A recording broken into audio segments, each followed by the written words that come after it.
हम क्या पढ़ रहे थे बताइए? Non conventional source of energy.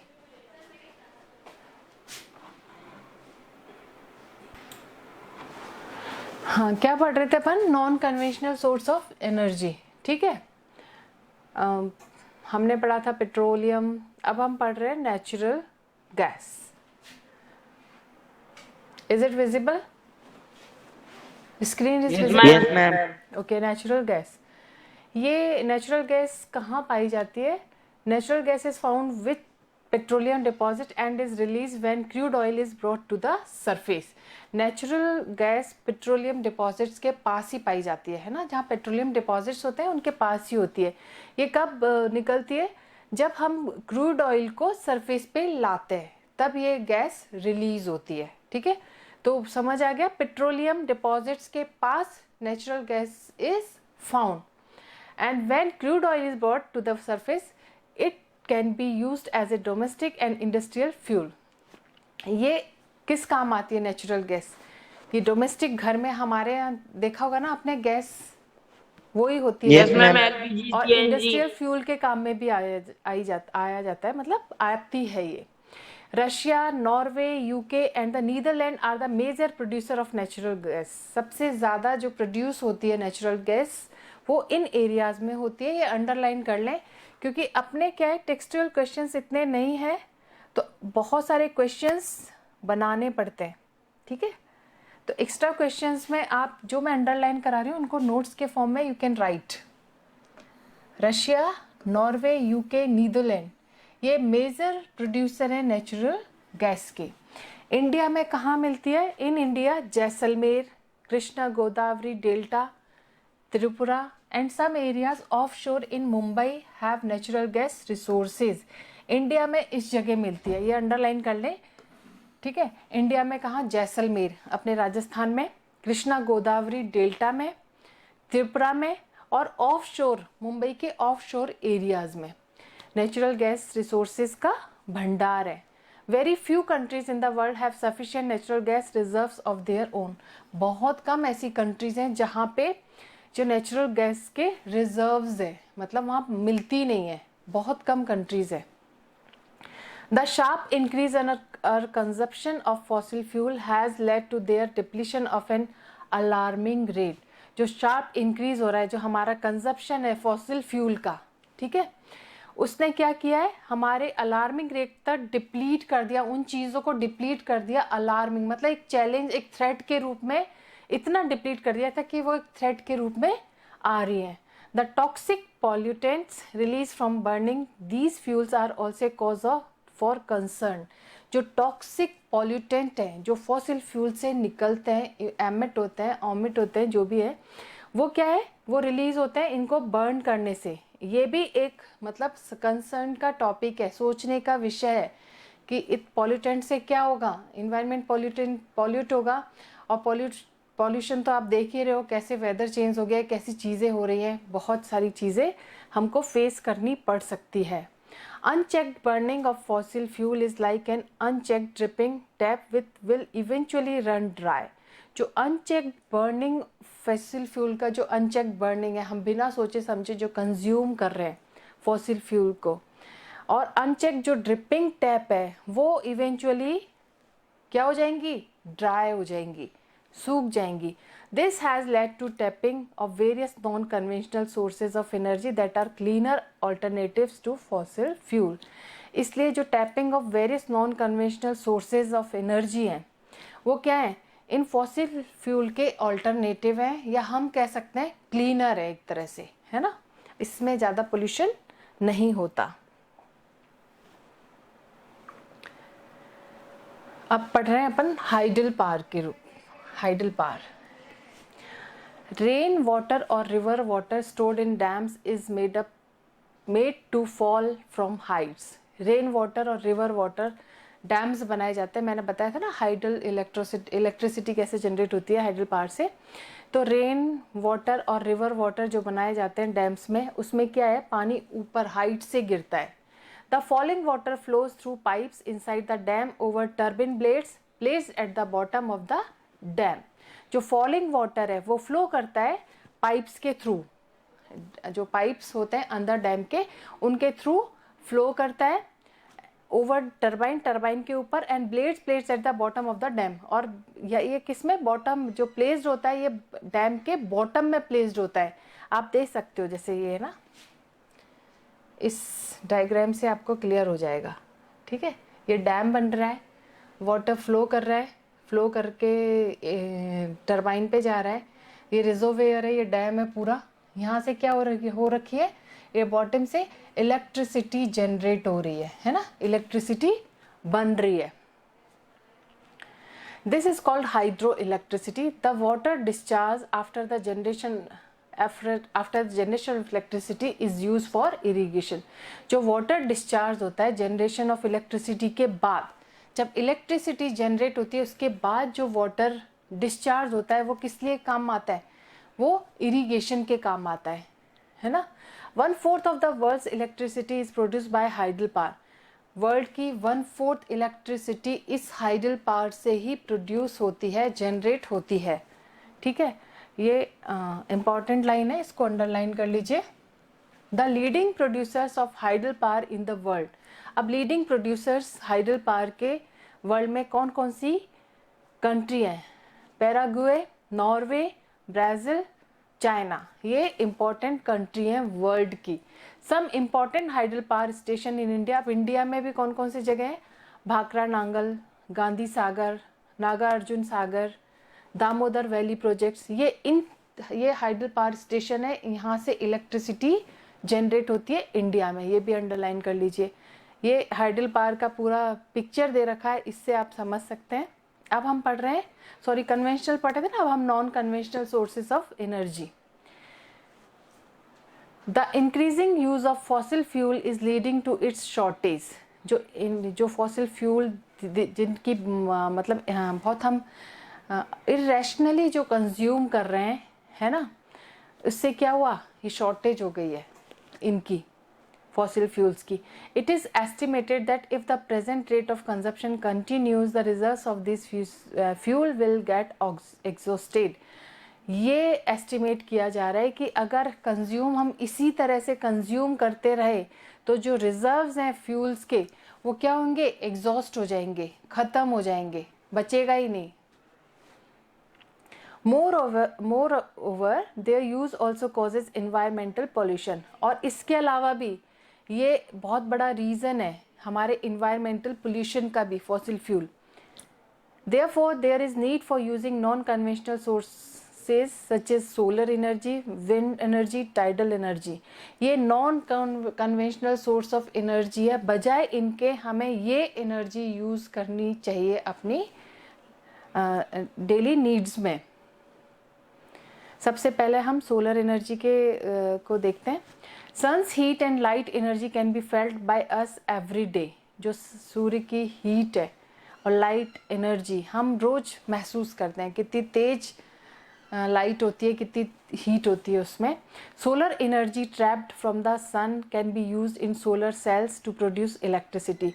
जो सोलर एनर्जी है उसको ट्रैप किया जाता है सन से और उसको सोलर सेल्स के रूप में यूज़ किया जाता है, जिससे कि इलेक्ट्रिसिटी प्रोड्यूस होती है। ठीक है, सन की जो हीट है, आप कभी सोलर एनर्जी आपने कभी देखा होगा तो बड़ी बड़ी प्लेट्स लगी रहती हैं छतों पे, वो हीट को क्या करती है, ऑब्जर्व करती है, ट्रैप करती है, फिर उसको एक सोलर सेल में उसको कन्वर्ट किया जाता है और इससे इलेक्ट्रिसिटी जनरेट होती है। Many of these cells are joined into solar panels to generate. बहुत सारी जो सेल्स हैं वो सोलर पैनल से जुड़ जाते हैं, जिससे जनरेट होती है इलेक्ट्रिसिटी। अब हम non conventional source of energy के बारे में एडवांटेज और डिसएडवांटेज अपन देखेंगे। एडवांटेजेस क्या है, नॉन पोल्यूटिंग होते हैं, जो ये विंड एनर्जी हो गया, सोलर एनर्जी हो गया, इनसे कोई पोल्यूशन नहीं होता। ठीक है, low cost production of electricity once set up. जो प्रोडक्शन ऑफ इलेक्ट्रिसिटी का जो सेटअप है वो उसमें बहुत ज़्यादा एक्सपेंसिव नहीं है, लो कॉस्ट का पड़ता है। सेकंड है सेफ़ एंड क्लीन। ये बहुत सेफ भी है और क्लीन भी है, कोई पोल्यूशन वगैरह नहीं होता। अब इसके ऐसा नहीं है, जिसके डिसएडवांटेजेस हैं तो उसके डिसएडवांटेज भी हैं। पोल्यूशन नहीं होता, लेकिन नॉइज पोल्यूशन तो होता है, नॉइज पोल्यूशन होता है। Windmills costly to set up, जो विंड मिल्स हैं उनको नॉइज पोल्यूशन क्या होता है? आवाज से जो पोल्यूशन होता है, जैसे बहुत शोर शराबा होता है, बहुत लाउड म्यूजिक चल रहा है जो आपको पसंद नहीं आ रहा, that is called noise pollution. समझ गए? शोर, जैसे कोई भी यस मशीन मैम। फैक्ट्री में जाओगे आप, आवाज आती है, बहुत तरह की आवाज आती है, that is called noise pollution. ठीक है। जो विंड मिल्स है उनको सेटअप करने में थोड़ा सा पैसा लगता है। Disturbs radio and TV reception, जो ये रेडियो और टीवी रिसेप्शन है इनको डिस्टर्ब कर सकते हैं। हार्मफुल टू बर्ड्स, ये बर्ड्स के लिए हार्मफुल हो सकती हैं। तो ये एडवांटेज है। अब सोलर एनर्जी का एडवांटेज और डिसएडवांटेज क्या है? जो सोलर एनर्जी का एडवांटेज क्या है? इन एग्जॉस्टिबल है, ये एग्जॉस्ट नहीं होगी। नॉन पोल्यूटिंग, सोलर एनर्जी भी कोई पोल्यूशन उससे क्रिएट नहीं होता। डिसएडवांटेज ये है कि ये एक्सपेंसिव, थोड़ी सी एक्सपेंसिव, सोलर एनर्जी थोड़ी सी एक्सपेंसिव होती है। Diffuse source so gets wasted, इसमें जो डिफ्यूज सोर्सेज हैं वो वेस्ट हो सकते हैं। टाइडल एनर्जी, इसके एडवांटेज क्या है? ये नॉन पोल्यूटिंग होती है और इनएग्जॉस्टिबल होती है। टाइडल एनर्जी भी एग्जॉस्ट नहीं हो सकती और ये इससे कोई पोल्यूशन नहीं होता। डिसएडवांटेज क्या है? ये वाइल्ड लाइफ जो हैबिटेट है उनको डिस्ट्रॉय कर सकते हैं, उनको डिस्टर्ब कर सकते हैं tidal energy. Difficult to harness, मतलब हार्नेस थोड़ा सा जिसे कहते हैं हेयरनेस या हार्नेस, वो थोड़ा सा डिफ़िकल्ट हो जाता है सुनना। Non conventional of source of energy, अब न्यूक्लियर, नॉन कन्वेंशनल में ही आती है ये न्यूक्लियर एनर्जी। इसके एडवांटेज क्या है? Emit large amount of energy, इसमें बहुत ज़्यादा मात्रा में एनर्जी एमिट होती है। डिसएडवांटेज ये है कि जनरेट्स रेडियो एक्टिव वेस्ट, ये रेडियो एक्टिव वेस्ट को जनरेट करते हैं। एक्सपेंसिव होती है न्यूक्लियर एनर्जी। बायोगैस, मैम हाँ मैं एक्सपेंसिव होता है क्या है? क्या? मैं एक्सपेंसिव कॉस्टली, महंगा। ये एक्सपेंसिव मतलब महंगा पड़ता है, सेटअप करने में महंगी, पैसे खर्च जाता है, इन्वेस्टमेंट ज़्यादा है। समझ गए? Okay.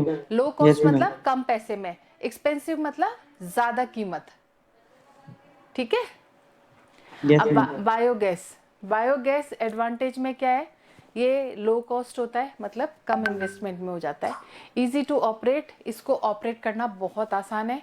Makes use of bio waste, ये बायो वेस्ट से के जो बायो वेस्ट हैं उससे ही बनाया जाता है। डिसएडवांटेज ये कि कॉजेज ग्रीन हाउस इफेक्ट, ये ग्रीन हाउस इफेक्ट का एक बहुत बड़ा रीज़न हो सकता है बायोगैस। अब है जियोथर्मल एनर्जी, एडवांटेजेस क्या है इसके? Clean, eco friendly and always available, ये बिल्कुल साफ़ सुथरा होता है, इको फ्रेंडली मतलब ऐसा नेचर से फ्रेंडली, मतलब नेचर कुछ पेड़ पौधों को नुकसान नहीं होता, वाइल्ड लाइफ हैबिटेट को नुकसान नहीं होता, तो इको फ्रेंडली होता है और हमेशा अवेलेबल होता है। डिसएडवांटेज ये है कि located far away from cities, ये सिटीज़ से थोड़ा दूर होता है। And so costly to transport the electricity, तो ट्रांसपोर्ट में इतना पैसा खर्च जाता है इलेक्ट्रिसिटी के लिए, मतलब ट्रांसपोर्टेशन इसमें महंगा पड़ता है क्योंकि ये सिटीज़ से काफ़ी दूर होता है। ठीक है। हाँ, सोलर एनर्जी अपन पढ़ रहे थे। The technology of utilising solar energy benefit a lot of tropical countries that are blessed with the abundant sunshine.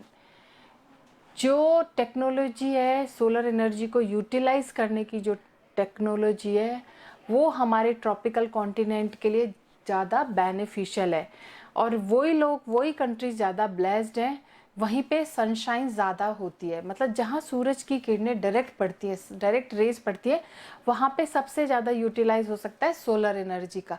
जहाँ पे सन ही नहीं आता, जहाँ पे बादल रहते हैं, वहाँ पे सन एनर्जी को कैसे ट्रैप कर सकते हैं, है ना? तो ज़्यादातर जो एरियाज़ हैं वो ट्रॉपिकल कंट्रीज़ में ही, जो ट्रॉपिकल कंट्रीज़ हैं वही ब्लेस्ड हैं कि ये सोलर एनर्जी को वो प्रोड्यूस कर सकें। Solar energy is also used in solar heaters, solar energy को यूज़ किया जाता है सोलर हीटर्स में। सोलर कुकर्स में, सोलर ड्रायर्स में, besides being use for community lighting and traffic signals. इसके अलावा कम्युनिटी लाइटिंग के लिए यूज़ किया जा सकता है और ट्रैफिक सिग्नल्स के लिए भी यूज़ किया जा सकता है सोलर एनर्जी को। अब विंड एनर्जी, विंड अपन ने पढ़ा ही था, इनएग्जॉस्टिबल है, इनएग्जॉस्टिबल सोर्स ऑफ एनर्जी है। विंड मिल्स जो have been use for grinding grain and lifting water since time immemorial.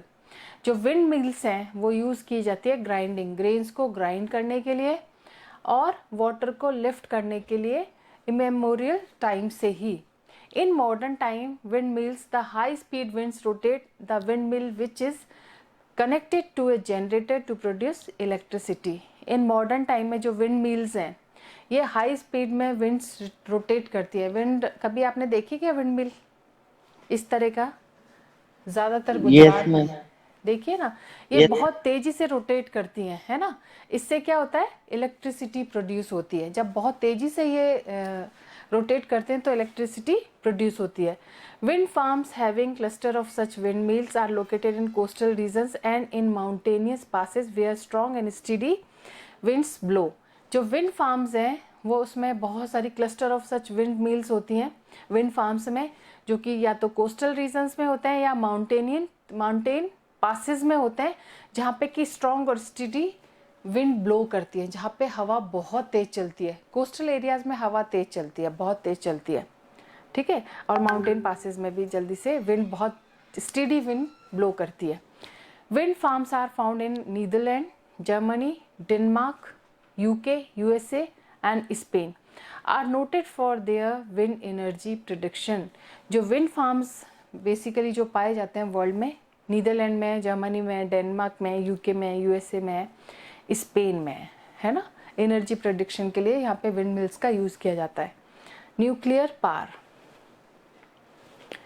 Nuclear power is obtained from energy stored in the nuclei of atoms of naturally occurring radio active elements like uranium and thorium. जो nuclear power है ये basically कहाँ से obtain होती है, energy जहाँ पे जो न्यूक्ली एटम्स हैं जो नेचुरली अकर्स हैं, रेडियो एक्टिव एलिमेंट से अपने आप ही निकलते हैं, वहाँ से यह पाया जाता है।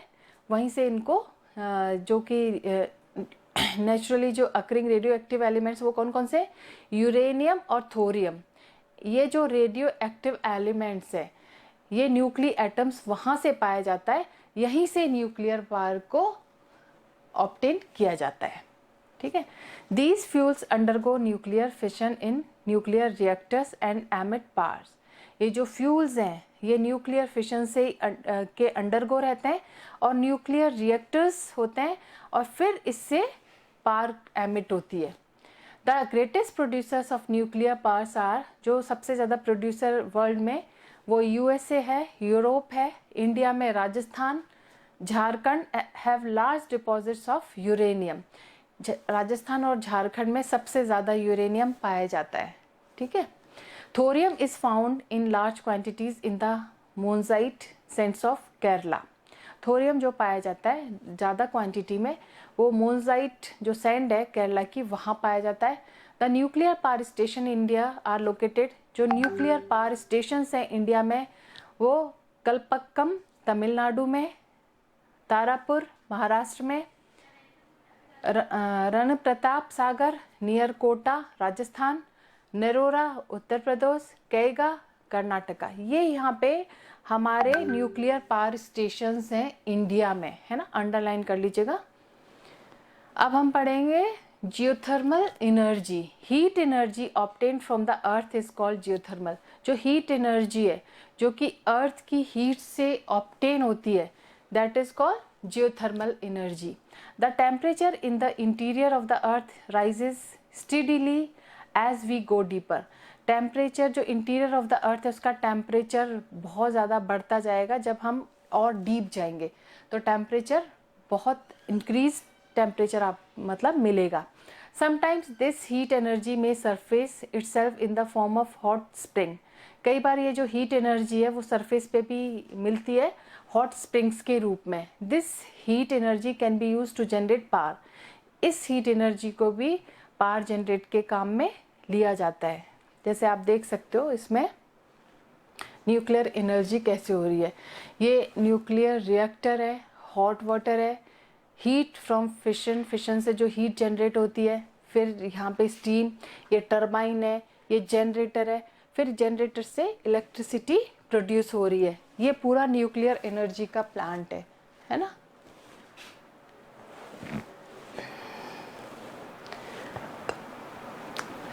Geothermal energy in the form of hot spring has been used for cooking, heating and bathing for several years.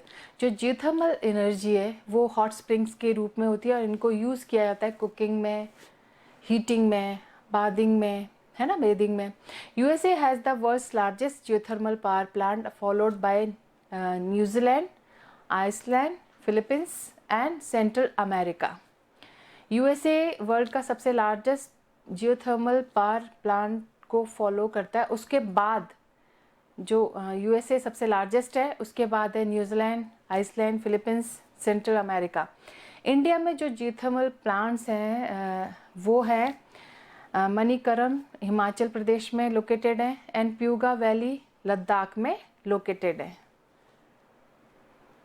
Geothermal energy आप देख सकते हो, ये नेचुरल क्रैक है, यहाँ से स्टीम, ये वेल है, ये वाटर है, फिर ये टरबाइन है, इससे जनरेट हो रही है, पावर जनरेट हो रही है। Clear. Tidal energy, energy generated from tides is called tidal. ऐसी एनर्जी जो टाइड्स से जनरेट होती है, लो टाइड और हाई टाइड आपने देखा है ना, टाइड्स पढ़ा होगा आपने, पढ़ाई है, तो ये लो टाइड और हाई टाइड से जनरेट होती है। Tidal energy can be harnessed by building dams at narrow openings of the sea. जो टाइडल एनर्जी है,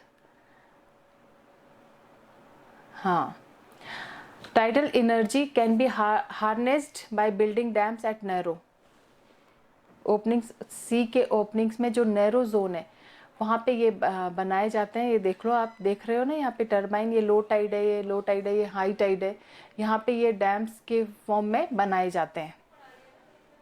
during high tide in the energy of the tides is used to turn the turbine installed in the dam to produce electricity। ये high Tide के time, जब high Tide रहता है, बहुत तेजी से टाइड्स आती हैं, तब टाइड यूज़ किया जाता है टरबाइन, उसको टर्न कर दिया था टरबाइन में, जो इंस्टॉल्ड टरबाइन है उसमें, फिर डैम से प्रोड्यूस होती है electricity. Russia, France and gulf of Kutch in India have huge tidal mill farms. Russia में, वर्ल्ड में रशिया और फ्रांस है, और हमारे इंडिया में कच्छ, गल्फ ऑफ कच्छ, कच्छ की खाड़ी कभी सुना होगा आपने, यहाँ पे ह्यूज टाइडल मिल फॉर्म्स हैं। Biogas will continue tomorrow. Time is over now. If you have any queries, any questions, you can ask.